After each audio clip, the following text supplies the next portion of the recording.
Друзья, всем привет! Меня зовут Надийка, и сегодня мой гость — украинский поэт и мыслитель Владимир Африканович Никитин. Владимир Африканович, здравствуйте.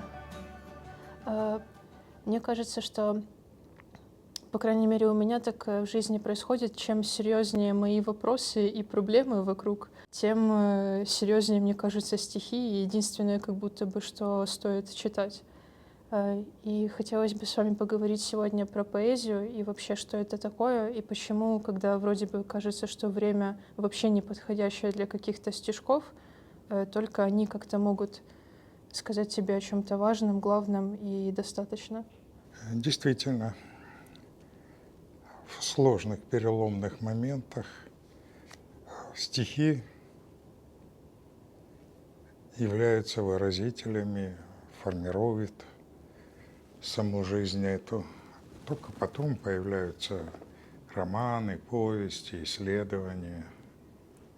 А стихи — это вот то, что живое. Когда я говорю о поэзии, я вообще говорю шире, чем о стихах. В греческом языке поэзия — это творчество вообще.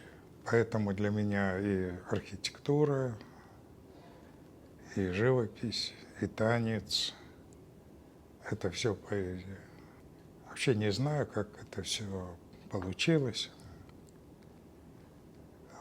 Родители не имели никакого отношения ни к архитектуре, ни к искусству. Это я потом осознал, что сделали для меня мои родители. Когда я был очень самоуверенным юнцом, потому что я многое знаю, а они ничего не знают. Папа 14 лет ушел работать на завод, потом поступил в пединститут, стал учителем истории, директором школы, а потом война, боевой офицер, инвалид войны. Но всю жизнь писал большими буквами с ошибками.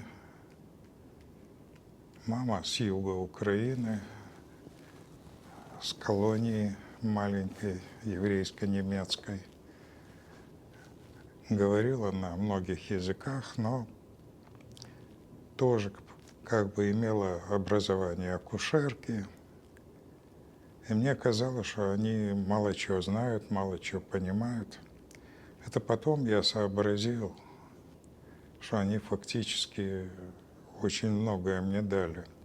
По крайней мере, когда отец учился в Ленинграде, и я жил с ними, то мама меня постоянно водила в Эрмитаж.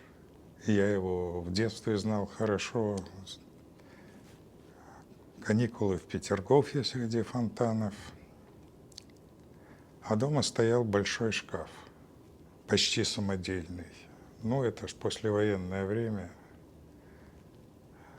И шкаф был набит книгами в 3 ряда. И это мое основное времяпровождение было разбирать этот шкаф. Читать я научился в 4 года, сестры научили.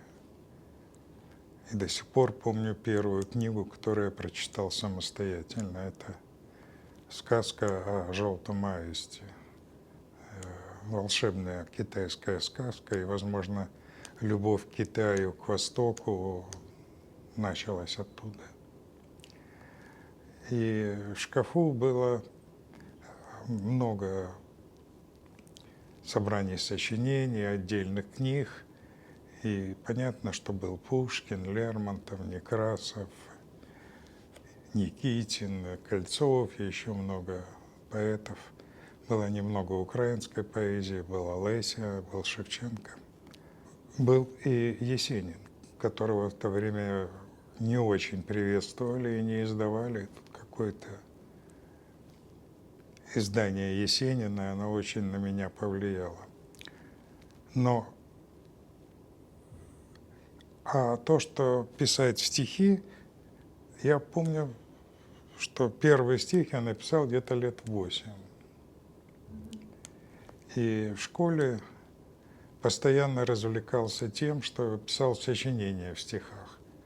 Слава богу, школа у нас была весьма неординарная. Можно было учиться по университетским учебникам, и мне учителя разрешали большие вольности, в том числе и писать сочинения на тему типа поэзия там, Алексея Толстого, то, чего в программе совершенно не было, и про поэзию у Алексея Толстого вообще мало кто знает. И вообще в классе это было. Был у меня друг Леопольд Фелисианович Шановский. У нас вообще класс был очень разнообразный. И поляки, и грузины, и евреи, и русские, и украинцы. Он вообще развлекал весь класс тем, что писал большие поэмы из жизни Ники, а Ники — это мое школьное прозвище. И вот про меня целые эпосы были. Так что мои стихи, это было совершенно для нашего класса нормально. Никто внимания не обращал. Разве что папа ругался, говорил, что не можешь, как все. Но потрясение наступило, когда я пришел к однокласснице, и у нее в шкафу заметил 4 томика Маяковского. Маяковского в то время ранние стихи не издавали. Издавали то, что вот 150 миллионов, вот эти его партийные стихи. А его ранние гениальные стихи не издавали, я их не знал. И я взял и вдруг открыл на облако в штанах. И это потрясение на всю жизнь. Я вдруг понял, что можно писать не так, как я привык, не как Пушкин, не как Баратынский, а вот совершенно по-другому. Ну и потом началась целая серия потрясений. Мы с женой, или тогда еще моей не женой, а подругой тогда, потратили 2 зарплаты, чтобы выкупить из библиотеки поэтов. Нам продали летописи и огромное количество переводного всего. И в это время стихи были совершенно уникальны, занимали место. Чтение стихов в Политехническом институте, в аудитории, там, где читали совсем молодые Вознесенский, еще мальчишка-студент, Ахмадуллин, Евтушенко и целый ряд там Межеров, в общем, очень много, Рождественский. Аудитории набивались доверху. Мне один раз пришлось в этой аудитории читать лекции. Я был в таком настроении. Евтушенко и эти молодые поэты собирали стадионы. Полные стадионы. 60 тысяч человек приходило слушать стихи. Сейчас такого помыслить нельзя, но это было. И это тогда было очень важно. Тогда же появились и барды, отовсюду звучал. Тогда начались магнитофоны. Мне купили магнитофон мальчишки, тогда я помню, в 11 или в 10 классе был. И я записывал, и все записывали Высоцкого, Акуджаву, Клячкина.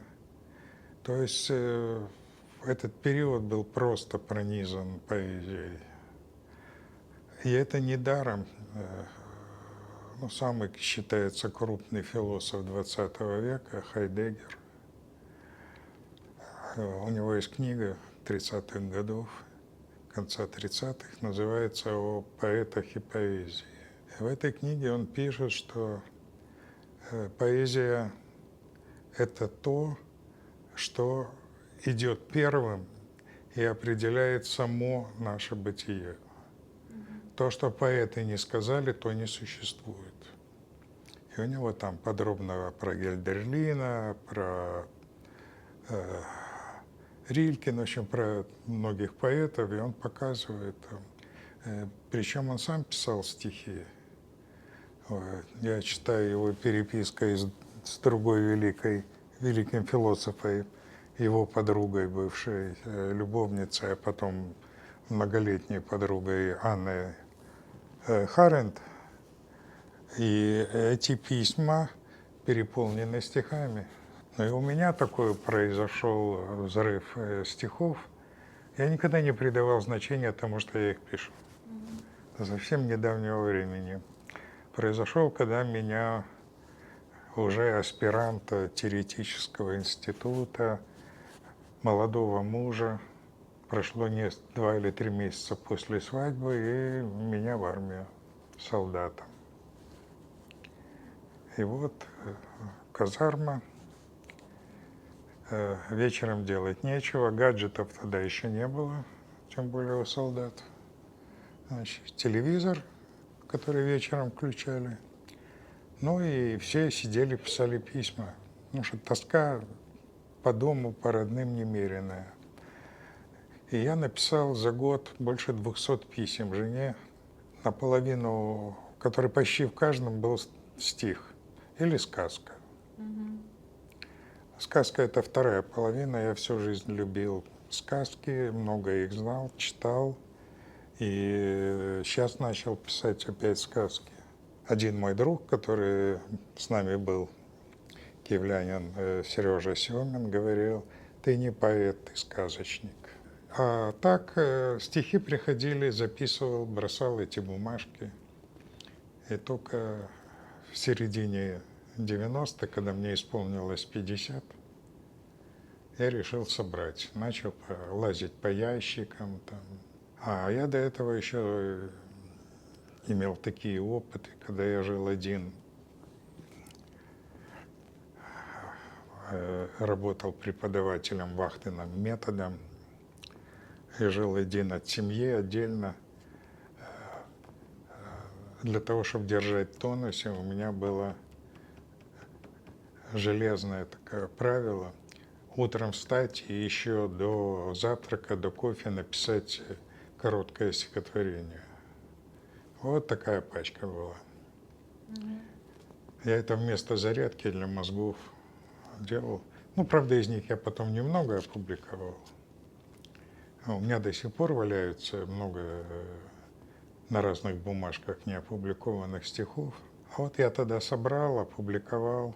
Ну, люди сказали, что это же стихи, почему ты не стал поэтом. А я ж как-то вот, я теоретик архитектуры, методолог, всякие теории умею выдумывать, писать статьи критические, много это делал. Собственно говоря, я и зарабатывал тем, что я теоретик архитектуры, а стихи — это было то, что нельзя не писать. Почему нельзя? Ну, давай я прочту.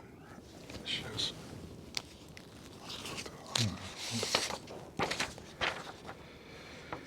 Мысль рождается в глубине, не имеет формы, текуча и невыразима.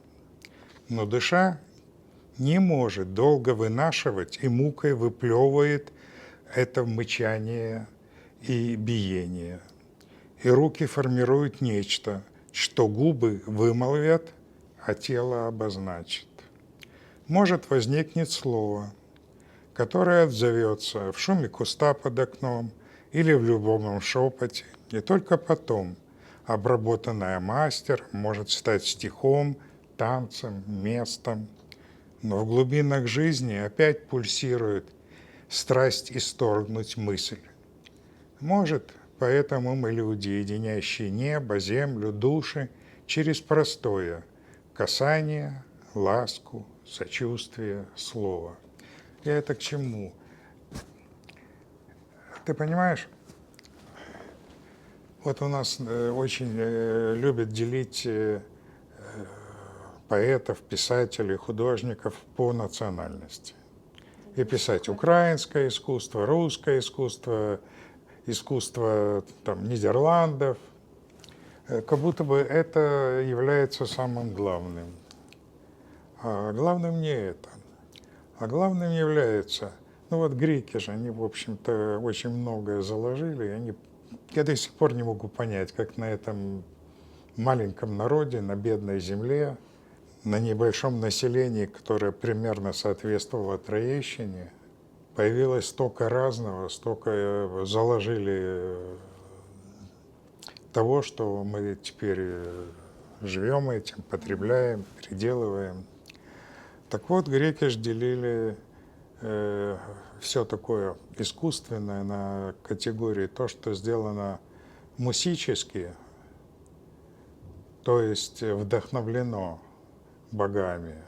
Ведь, например, когда начинается Одиссея, там зачин «Муза, воспой Одиссея, Пелеева сына». Не Гомер воспой, а Муза воспой. И Гомер только восприимчив, тот, через которого это идет. И это вот такое искусство, можно сказать, божественное, которое через тебя идет и которое приносит в мир вот это надчеловеческое, божественное, трансцендентное, какое хочешь, можешь сказать. Бывает по-другому, бывает из глубины. Это откуда-то с высоты, от богов, а бывает из глубины. Ну вот, как он был такой великий поэт и средневековья армянского Нарикоци. У него есть толстая книга, в котором главы называются «Слово, идущее к Богу из глубины сердца». И вот из глубины сердца исторгается то, что к другим людям. Это человеческое. Вот то божественное – это человеческое. А третье – это то, что связано с обществом. Социальное, то, что говорит про отношения людей, про революцию и так далее. И первый, и второй уровень совершенно не имеют отношения никакое к национальностям. Только третий уровень, он имеет политическую окраску, его можно.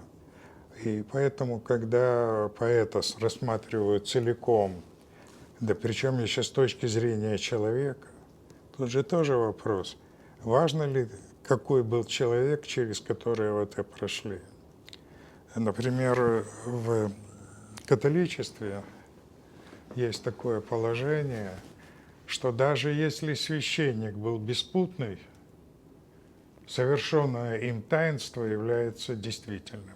Поэтому даже если поэт, а это очень любят описывать поэтов, которые там пили, гуляли, во-вторых, мы не очень понимаем, мы все со своей кочки оцениваем.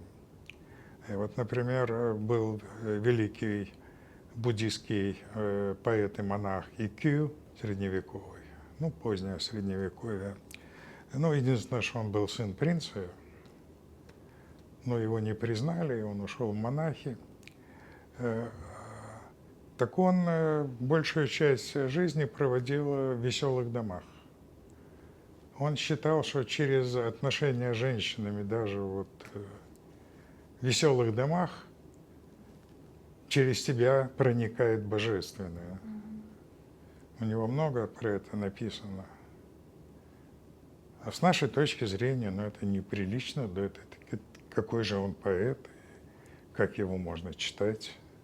Вот это мне обидно, когда поэта вот так вот расценивают по его поведению. Возьми Тютчева, ну, во-первых, немец, но неважно, имперец до мозга костей. Ну, естественно, имперский дипломат, тайный советник, цензор Священного Синода, высокий чиновник империи, написавших кучу этих стихов с восхвалением империи России, которому принадлежат знаменитые строки «Умом Россию не понять». Ну, как его можно читать? Но с ним у него есть стихи божественные, которые вот «Молчание», например. Да, я помню. Да, Мысль изреченная есть ложь, вот это оттуда. да, «Молчание» или даже вот это «Люблю грозу в начале мая». Даже это стих, да, который кончается, как будто ветреная дева, кормя Зевесова орла, громя кипящий кубок с неба, смеясь на землю пролила. Кстати, в учебниках для детей это окончание не печатали. Все знали этот стих, но неважно. Значит, у него было несколько божественных стихов, с десяток, что невероятно много. Но у него была совершенно невероятная любовная история. Он влюбился в одноклассницу своей дочери, которая училась в Смольном, и она влюбилась в него. Но он был, естественно, на много лет старше. А это общество ее изгнало отовсюду, и она любила его невероятно. И он написал, посвященных ей, тоже несколько десятков стихов. Это высочайшая любовная лирика. И это вот надо отделить. Кстати, когда издавали академическое издание, у меня двухтомник академический Тютчева, вот его стихи божественные и лирику поместили в один том, а все его вот это политическое про Россию, про славянофильство в отдельный, второй том. Потому что совершенно было понятно, что это нет. Ну, то же самое с Пушкиным. Этот его стих «Клеветникам России». Естественно, он вырос во дворце, встречался с, потомственную. Понятно, что это для него естественно, но через него прошли божественные строки и человеческие строки. И я вот все время ищу вот эти стихи человеческие и божественные. Иногда это возникает очень странным образом. Я иногда перечитываю, есть такой сборник, называется «Предсмертные стихи самураев». Угу. Помню, вы как-то рассказывали. Да. Бунина, предсмертные стихи, Державина, вот это его грифельная ода, нашли написанную на доске. В общем, очень это важно. И этот обычай у буддийских монахов перед смертью написать стих. Для них это было серьезно. Действительно, у нас есть такое отношение к поэзии, к стихам, что это возрастное. Что все в молодости балуются стихами, пишут, балуются. Ну, все это ерунда, потом люди становятся серьезными и взрослыми, и об этом у меня вышло наоборот.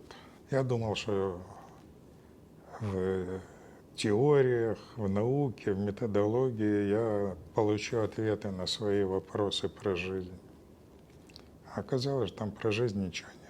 Там про другое есть. Я не говорю, что это плохо или не важно. Но когда начинает интересовать жизнь, не объекты и субъекты, не теории и рефлексии, а сама жизнь.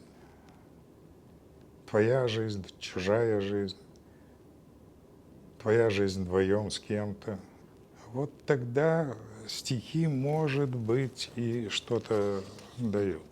Любуюсь прожилками на крыльях мошек, изучая трещины на стене или морщинки в зеркале.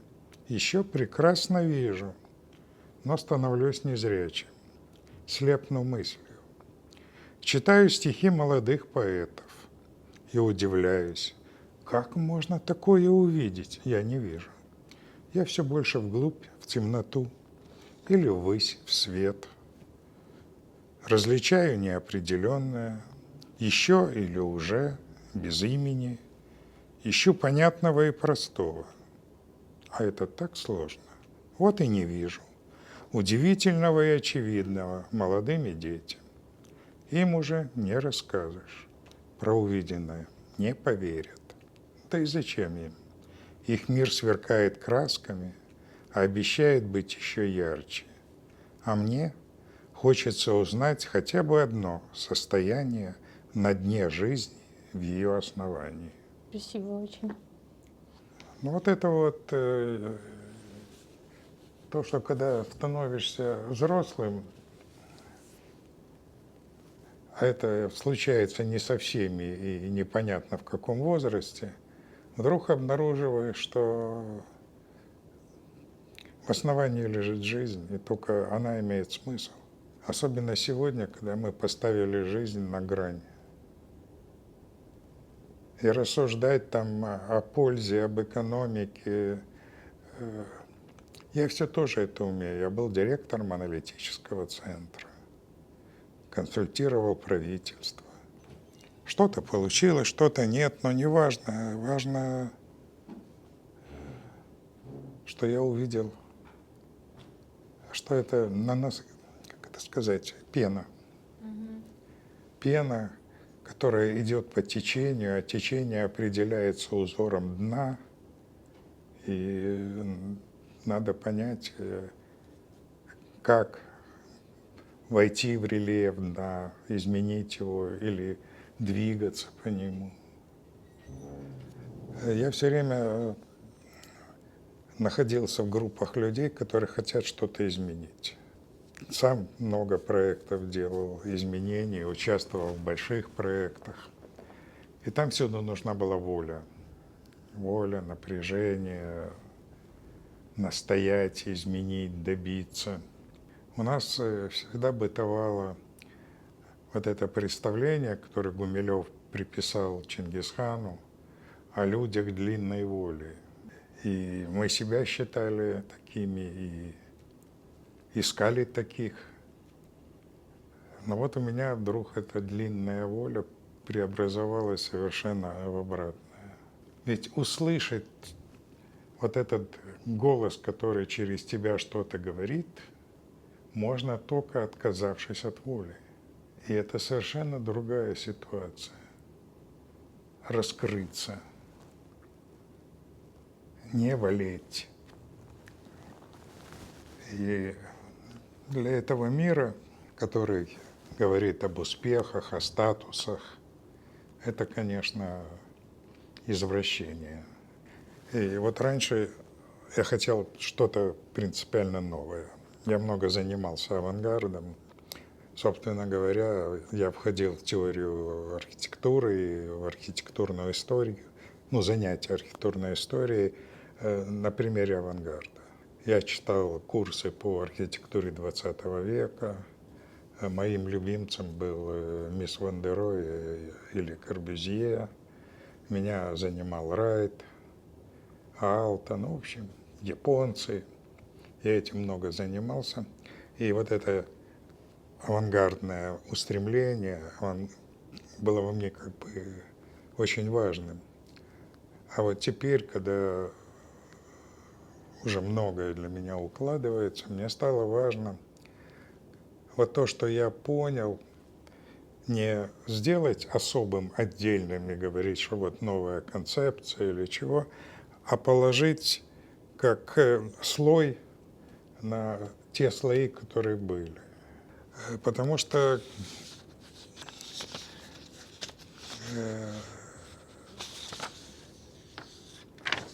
имена поэтов – только узор на коре мирового дерева, нарастающий сроками, оставшихся безымянными.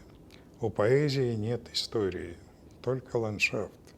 Вот садик Сафо, роща Данте, тропинки Бося. Бродишь всю жизнь, может увидеть ограду, может дерево мира, может забудешь о времени, и это твое, не отмеченное в новостях. Вот для меня у нас воспитались идеи прогресса, но в поэзии не бывает прогресса. Она не выстроена в эту линию. Легконогая девушка, бледнеющая от страсти, косноязычная в желании, отпустила с ветром звенящие строки, и мы внезапно прозреваем божество в небрежном жесте пробежавшей девчушки, обмираем предчувствием сладостных мучений, воспетых Сафо 1000 лет тому. Вот Сафо. Кто, можно говорить, там выше ее, или она такая же вершина, как и Байрон, Боссио со своим миром. И вот я вот эту метафору наслоений, и вот то, что ты пишешь свое, а под ним просвечивают эти слои, без которых твое не имеет смысла, это вот важный для меня сегодня образ. Не какие-то там... В поэзии меньше всего было авангарда, потому что у поэзии есть проклятие. Она должна выразиться в словах последовательных. Были попытки там, когда был авангард, кубизм, там, допустим, Аполлинер делал каллиграммы, стихи в виде рисунков и строк. Но все равно это то, что убивает множественность и многообразие чувств, ты должен его выстроить. Вот у меня последние там, лет 15-20 идет внутренняя, не только внутренняя борьба с идеей последовательности, и тем более логик. С логиками я хорошо знаком. Я работал близко со Щедровицким. Он мой учитель, я его ученик, но не последователь. Я его ученик в том, что надо самому пересмотреть все. Да, и как он говорил, если после тебя история не поделилась надвое, то зачем ты туда лез? Занимался бы себе в саду или еще куда-нибудь. Я не знаю, но я сейчас стал подвергать сомнениям саму идею истории. Вот я договорился с Андреем, через пару недель я буду читать лекцию о том, как можно понимать историю сегодня. И является ли она предельной формой осмысления того, что происходит с нами. Вот в моей молодости это мы мыслили только по отношению к истории. И до сих пор войти в историю – это предел. А тоже вопрос войти в человечество, а туда входят безымянные. Если там есть имена, они все равно не про человеков. Если там есть имя Данте или Платона или Кузанца, это не про людей. Это про отношения, которые они сформировали к миру, к жизни. Про это мы будем завтра говорить на No Car Life. Я буду говорить о том, что сформировались особые места видений, через которых мы смотрим на других. Самое главное место, самое распространенное – это место традиций. Вот искусство – это из традиции, ремесло, искусство, божественное – это все из традиции. А потом культура наступила, формальные отношения, она поглотила и съела традиции там, где она смогла. Потому что традиции до сих пор в мире живые. И она из искусства сделала художественную деятельность. Искусство же оно поперек культуры. А ее упорно засовывают в культуру. Чтобы засунуть в культуру, ее надо сделать понятной, обрубить, упростить и так далее. Сейчас мы уже живем не в культуре, а в медиа. А в медиа совсем другие отношения. Там ни искусства нету, там шоу на основании искусства. Там культуры нет, там статусы и многое чего прочего. А мы вот говорим про множественность и этос, про это место, которое сформировано тобой из множественности. И ты должен понять, что таких мест много, и найти с ними какие-то отношения. Но это то, что касается работы ФФФ и нашей философской, как бы в кавычках, мы себя философами не считаем, линии. А вообще, думаю, стихи нужны о том, чего нет. Еще или уже? Доброте, наивности, мудрости, языке деревьев, тишине неспешности, музыке сущего, о чем не говорят, во что не верят. А иначе зачем они к нам приходят? Я сейчас пытаюсь в себе воспитать наивность. Она и так у меня есть, она вечно говорит, какой ты наивный. Но это, видимо, характеристика поэта. Вот на днях воспоминания о Волошине. Он писал очень сложные стихи. Там его цикл под названием «Пути Каина». Это философское сочинение. Но вот я забыл, кто-то из видных писателей о нем вспоминает и говорит, он был как человек совершенно наивный, с детским взглядом. Почему? Потому что только наивность позволяет смотреть незамутненным взглядом, ну, детским, условно говоря. Ремезовна говорила, это смотреть с подстриженными ресницами. Но наивность же, она, конечно, и дает социальный проигрыш. Потому что социум – это очень изощренная игра, в которой нельзя быть наивным, если ты хочешь в социуме чего-то добиться. Но если ты хочешь увидеть корни, лично у меня уже с фамилиями, именами, они и раньше у меня в памяти не держались, у меня вообще нет механической памяти. Я не могу стихи, я не помню свои стихи. Я помню и чужие не помню, хотя читал, наверное, тысячи поэтических сборников. У меня шкаф набит стихами. Но иногда они всплывают. Но другой тип памяти, ассоциативная. Вот когда надо, так вот, буддийский монах, который один из самых известных, такой жил в хижине, бедный, ходил, как все монахи, просить подаяния, очень любил играть с детьми, постоянно с ними в мячики играл. То все, дети всегда его окружали. В Китае очень хороший есть обычай. В Японии, в Китае ты можешь, кроме тех имен, что тебе дали родители, там есть родительское имя, есть официальное, которое государство тебе присвоило, когда тебя включало в всякие списки. И есть имя, которое ты можешь в период своей жизни дать. Вот он называл себя и подписывал свои, он был великим каллиграфом, подписывал себя великий глупец. Вот он был наивный. Там и анекдотов про него тьма. Но его стихи абсолютно божественные, простые. Вот простота для меня сейчас, наверное, самое важное, что ли. Кстати, насчет того, что у поэтов нет имени,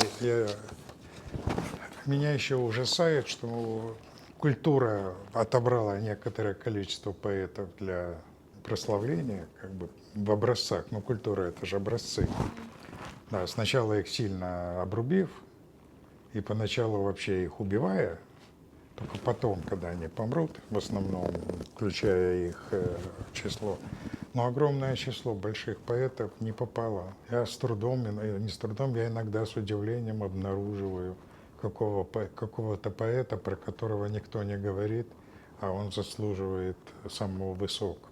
Например, то, что нибудь слышала о Вениамине Блаженном.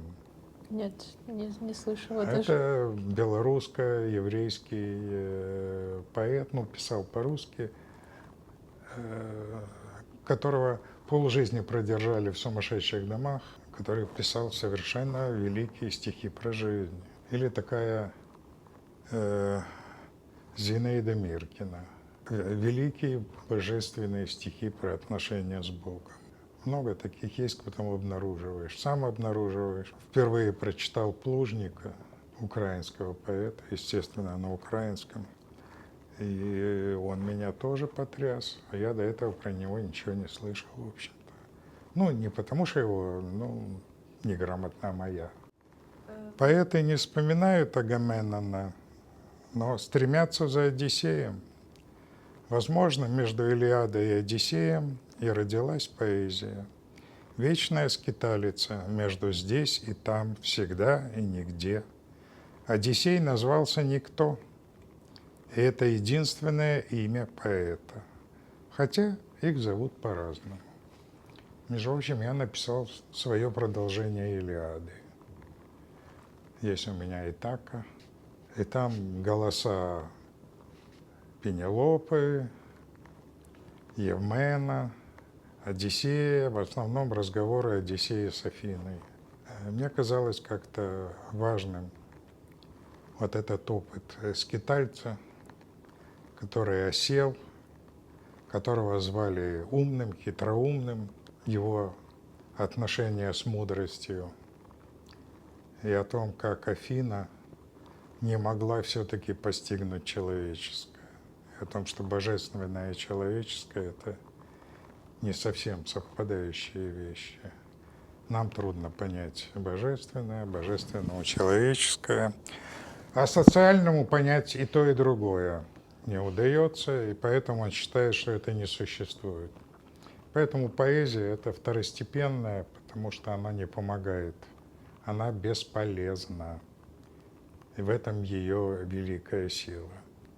А вот то, что делают с пользой в виде агитации, там все, это не поэзия, это другое. Может, кому-то надо тоже. Спроси чего-нибудь, а я сейчас поищу. Поэтому у нас сейчас как-то такое вот ощущение, что нет ну, выдающихся как будто бы поэтов, и их как будто бы ты и не ждешь. Но понимаешь, что сейчас как будто бы и не время, не придут. Или они очень тихие, эти голоса, и в медиа они просто не появляются.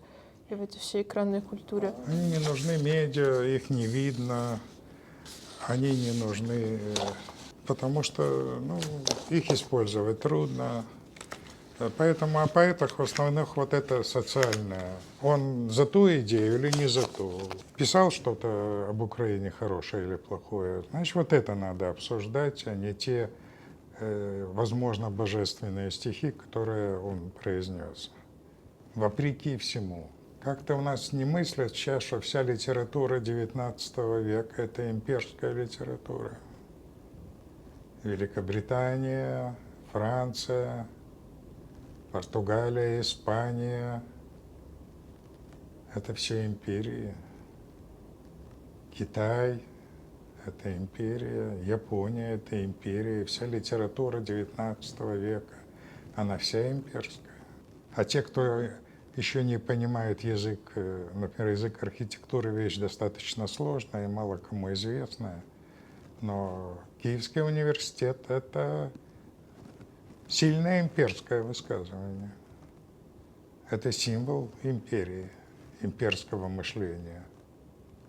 Но империя в свое время тоже была зачем-то нужна, она была более прогрессивна, в кавычках, чем феодальная разробленность. И поэтому империи существовали, потом они потеряли смысл и стали мешать. Стало понятно, тем мы платим за единство, которое творит империя. И сейчас идет этот весь спор. Множество и разнообразие, или нужно все свести к одному пониманию языка, страны, поэзии, культуры и так далее. И идея имперскости не ушла, это не политическая идея. Говорят, что есть совершенство, а по мне красота – это ошибка в понимании совершенства. Ведь без этой родинки на щеке и слегка косящий глаз лицо любимой утратило бы очарование единственности. И смысл – ошибка, нарушение логики, как совершенство мысли и универсальности последовательности. А я думаю растрепанно, сплетая несовместимое. И этот узор я считаю смыслом стиха или открытия. Ведь и жизнь – подвижная путаница разная. И только логика вытягивает все в единые нити времен и причин застывшего порядка совершенства. Вот сейчас, когда начинается генерирование образов и текстов искусственным интеллектом, он их делает более совершенным, чем люди. Я уже убедился, он делает такие совершенные картины, но мертвые. Потому что жизнь – это всегда отступление от некоторого идеала. Получается, что поэт — это такой живой человек, а стихотворение как живое существо, да, какое-то, которое вот бьется, и оно такое... Да, и это очень сложно, многие не выдерживают. Понимаешь, это надо как-то себя построить, чтобы не погибнуть Ведь Герделин сошел с ума фактически, а он, как утверждает тот же Хайдеггер, заложил основание современного мировидения. Ну, кто кончил самоубийством? Ну, это целый огромный список. Были те, кто дожили до старости, но в основном за счет того, что у них была социальная защита. Или они занимались каким-то делом, а не поэзией. Там, Гёте просто был министром, был... У меня, между прочим, дома висит большая гравюра середины XIX века на металле известного гравера немецкого. Из серии там художники великие. Я видел еще Моцарта, а у меня Гёте. Это многофигурная композиция. Гёте читает стихи при дворе герцога фон Баденского в присутствии эрцгерцога. Ну и там две группы. Значит, группа, где сидят герцоги, их женщины за чаепитием. Группа, где сидят слушающие придворные, в основном учителя, там видно, что это какой-то интеллигентский слой дворца. И куча вокруг придворных, которые занимаются своими делами, ухаживают за женщинами, все. Удивительно, вот он читает стихи Гёте, все занимаются своим делом, разговаривают, все. И только несколько человек смотрят на Гёте вот с восторгом, а всем остальным это все равно. И это нормально. Стихи, они редко, когда доходят до людей. Да, особенно если это, наверное, как-то не разделишь этот опыт с близкими людьми или с друзьями, это может как-то... Ну, это вообще невозможно ни с кем разделить. Можно пережить вместе. Мудрое бессилие поэзии осознаешь в старости. Ее сила явлена молодым. Поэзия — это дверь, портал, пропасть. Туда, где все, еще или уже. И строки на бумаге напитаны то ли надеждой, то ли ужасом последнего шага. Это я к тому, что я тоже уже думаю о последних стихах. Они, вот у многих смотришь, иногда они возникают за 10 лет до их смерти, но они уже... Ну, кстати, про стих, посвященный Вениамину Блаженному. «Сначала ко мне гении пришли, я ими восторгался, ими мерил движения неопытной души. Затем я полюбил поэтов редко чтимых. А к зрелости пришел поэт из сирых, убогих и блаженных, Вениамин. Когда в душе остов лишь светится один, все стерлось, куда-то отлетело, и я готов слова переложить все тело следами боли, совести, любви, и от меня останется немного, чуть слышный ветер и волна, а много после пустота, как след души в ладони Бога.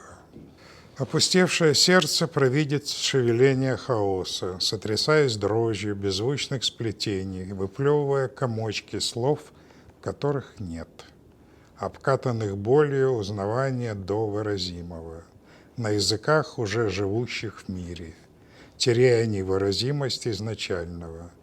Так смиряется мысль, притворяясь безопасной для бытования среди культур людей законов. Но тот, который я хотел прочитать, таки не обнаруживается. Женщина, убранная в камень и шелк, удивительно прекрасна, рождает поклонение и страсть обладания. Мудрая женщина потрясает обнаженной тайной себя и порождает стремление постижения невыразимого. Так и стихи. Одним нужны пышные одежды, рифм и ассонансов, а другим горстка простых слов, обнаженных до сути. Я могу написать много всего сложного и небывалого, но не могу даже подступиться к той простоте, с которой Хименес описал ослика с бархатистыми губами и мудростью быть вместе с луной, травой и старым другом. Это удивительная маленькая книжка про ослика и его хозяина. Хименес – это большой художник, он, по-моему, и лауреат Нобелевской премии. И там вот где-то десятка-два таких одностраничных историй про ослика, который едет через, через лунную рощу, или ослика, который пьет воду, или ослика, который с детьми. Вроде ни про что. Там еще рисунки хорошие. Бахтина – это из семьи архитекторов, художник, очень простые. И маленькая книжка такая, ну, удивительная. Наивная, простая. И вот про какие-то совершенно глубинные основания жизни. Это профессионалы стараются сделать все совершенное. А вот есть вещи наивные Богомазов или примитивистов. В них видна жизнь. В них несовершенство. У меня там есть какая-то народная икона XIX века. Я не собираю, у меня нет коллекции, это у меня случайные вещи. Такая примитивная, ну что-то в ней такое есть. Гораздо более важное, чем в других. Это вот как раз то, что мы сказали про отказ от своей воли, да, забыть свое имя, вообще открыться миру, и вот только тогда ты, получается, можешь эту жизнь почувствовать, пережить. Да. Просто в таком юном возрасте часто очень у тебя просто голову накрывает какими-то сверхпереживаниями, играми, и потом, ну, и давление социума. А вот так вот почитаешь какого-нибудь, ну, даже вот Августина Блаженного, его исповедь, и просто вот думаешь, что там человек понял за всю свою жизнь самое важное, и там написано просто про Бога, про любовь, про сердце, про какие-то свои ошибки, и думаешь, вот, наверное, стоит так жизнь жить, а с другой стороны, ты как будто бы еще что-то не прошел, что тебе надо пройти, чтобы очиститься. И он в исповеди сказал некоторые удивительные вещи, например, время – это натяжение души. Для меня это очень… Я сейчас очень… Ну, пишу сейчас большое эссе про время, и для меня это было, когда я прочитал это впервые лет 40 назад, эти его слова про время оказались таким толчком. Но для меня еще более значим Франциск Ассизский, и вот его понимание мира, Бог, брат солнца, брат волк, брат осел, правда, брата Маслова он обычно имел в виду себя. Разговаривал с птицами, заложил очень много, старался вот быть совсем простым. Но только ему подражать не надо, это был его путь, а когда начали ему подражать тысячи, это оказалось социальной катастрофой. Ночью разбудились строки, возникшие сквозь сон. Записал, напился воды, накапал на бумагу. Утром рассматривал пятна между буквами, не смог разобрать, что записано. Ушел. Днем хотел выбросить смятый листок, но вдруг обнаружил стих. Всего несколько слов, но как глубоко. Кто их создал? Неужто капли воды? Но точно не я. Это вообще удивительно. Это, ну, у меня очень плохой почерк с детства, отвратительнейший. Меня в свое время только одна машинистка могла печатать.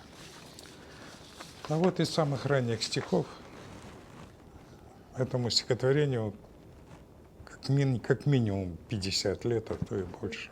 Стих, как ручей, дорогу долго ищет, дробясь в камнях, кружась у корневища, не всякий час открытым и стихам, и сколько их не долетает к нам, но как ручей свой обретает путь, стихам хоть раз свою откроем суть, чтоб напоить, умыть и отразить, и камень в ней, и корень обнажить. Это с первой книги, а написано еще черти знает когда. То есть я об этом все время думаю. Ну, знаешь, нормальный поэт вообще еще не думал об этом, но так как я все-таки еще и получил методологическую подготовку и теоретическую, то я всего, вот еще сейчас найду ранний стих. Я помню эти стихи, я думала, это у вас как-то в одно время вы все написали. Там, получается, и 50 лет, 50-летней давности, потом вообще недавние, да, можно, ну, они в разброс. Но я сейчас вот это сделал, это «Присутствие ангела», там стихи разных лет. Но вот одна читательница, которая уже сказала, что она не может считать, что они из разных лет, что это как бы одна жизнь. Ну, так отдельные строчки у меня живут во мне без связи. Вот такой строчкой у меня из Катула перевод Пушкина «Пьяной горечью фалерна». Я Катула очень любил. Катула, вот у меня там есть стих про то, что из глуби полок извлечен назон, Катул и он, два спутника мои, лукавых два любви страдальца, сквозь ткань стиха ощупывают пальцы их раны, что стихами истекли. Так вот, пьяная горечью фалерна, Катул Пушкин. Пьяной горечью фалерна, воздух в чаше небосвода, а в груди от слов каверна, ощутимый год от года. Воздух горечью наполнен, сладкой горечью отравы, уверяя силой формы, что всегда поэты правы. Им отдается озарение смысла жизни и мгновения, их зато венчает слава. Но зачем так сны тревожны? Постарев, поэты знают, что надежды были ложны, что они не понимают ни жену, ни дождь, ни травы. Но откуда к ним слетают строчка с словом точным правым и рассчитанные верно, вдох навеки наполняют пьяной горечью фалерна. Это тоже из ранних. Из тех, кто валялись по разным ящикам бумаг. Я до сих пор нахожу, между прочим. В старых книгах могу найти закладку со стихом. У вас в ранних чувствуется прям рифма, а сейчас более такие свободные, как прямая речь. Ну, Да, я все говорю, я же писал недаром, что одним стихам нужна рифма и сложная, а моим уже сейчас чем проще, тем лучше. На грани того, что это поэзия – это не рифма, не стихи, это не форма. Поэзия – это определенный взгляд на жизнь. Вот для меня основная поэзия – это когда какая-то что-то несовместимое, необычное облекается в такую форму, стих, чтобы оно стало обостренным или приемлемым. Какой-то парадокс внутри, какое-то несоответствие, какая-то небывальщина. И вот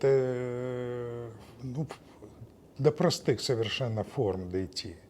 Но вот у меня мечта, у меня социальная такая мечта, помню, был случай, я консультировал банк и поругался с замдиректора, которая начала меня упрекать, что я тут консультирую для того, чтобы занять ее место.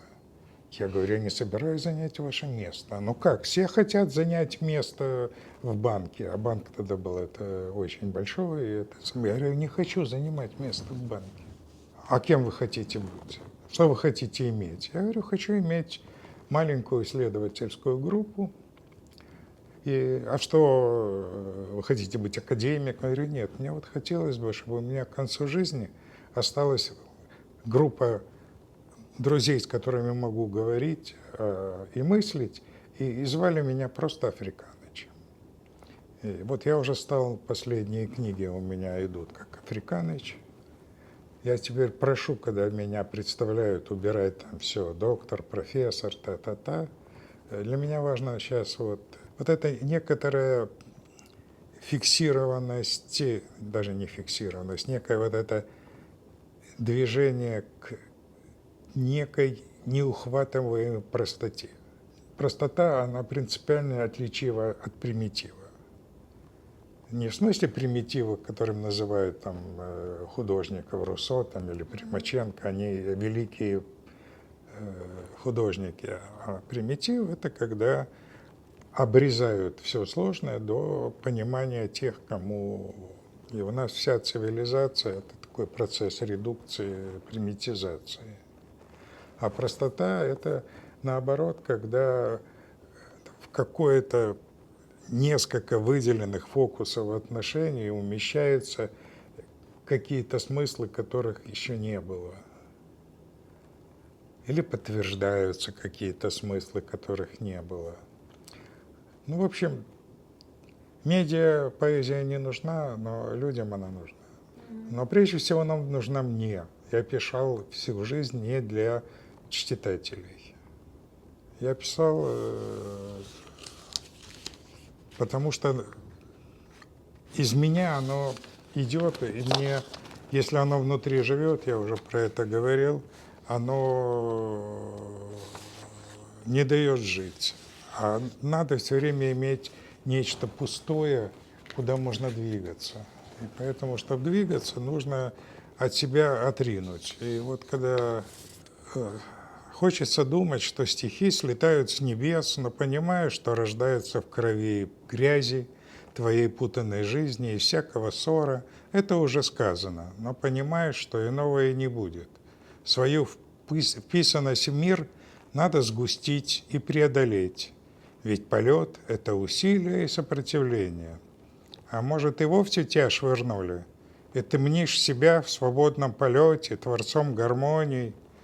Хорошо парить в потоках и течениях, а куда занесет, Бог ведает. Меня всегда упрекали, что говорю на птичьем языке непонятных слов и мыслей. Стал искать простые слова. Оказались они еще глубже всего, что создали философы и ученые. Ведь потрясает простое. Бог един и троичен. Очевидно и скрыто от разума. Может, и язык птиц слишком прост, чтобы его понять в нашей замкнутости человеческим превосходством. Поэзия почти бесформенна, появляется между, намекая на присутствие тайны преображений, потрясших и пережитых, но на бумаге изображает порядок слов и созвучий, иначе сочтут безумием. А так легитимность традиций, память пророчеств преобразует ее в культуру. И уже так трудно усмотреть в стихах поток жизни, тяготение бытия, биение мыслей. Спасибо вам большое, Владимир Африканович. Я думаю, что это как после хорошего стиха, чтобы помолчать. Хочется так вот после разговора, что, я думаю, кому-то попало в сердце, хоть... Если бы это было так, это было бы великое дело. Есть буддистская такая, как, не притча, а присказка, что один красноречивый, известный проповедник пришел к мастеру на проповедь, послушал, помолчал и сказал: «Я понял». После его проповеди возникает молчание, а после моей только мысли. Так что до этого еще мне надо расти, если туда, кто его знает куда. Я извиняюсь, я понимаю, что слушать такое, это не так легко, но это я. Наоборот, спасибо вам, что есть хоть с кем об этом поговорить. Это иногда чувствую, что ты вообще как какой-то отшельник. Но если тебе важны стихи, это меня тоже в свое время как-то подбодрило. Там рассказ одной известной исследовательницы о разговорах с Аверинцевым, Сергеем Сергеевичем. Да, она принесла, говорит: я вот прошу, прочитайте исследования, так важно, все. Он говорит: девушка, я постараюсь, но вы знаете, я сейчас читаю только стихи. Вот примерно это со мной происходит тоже. Спасибо.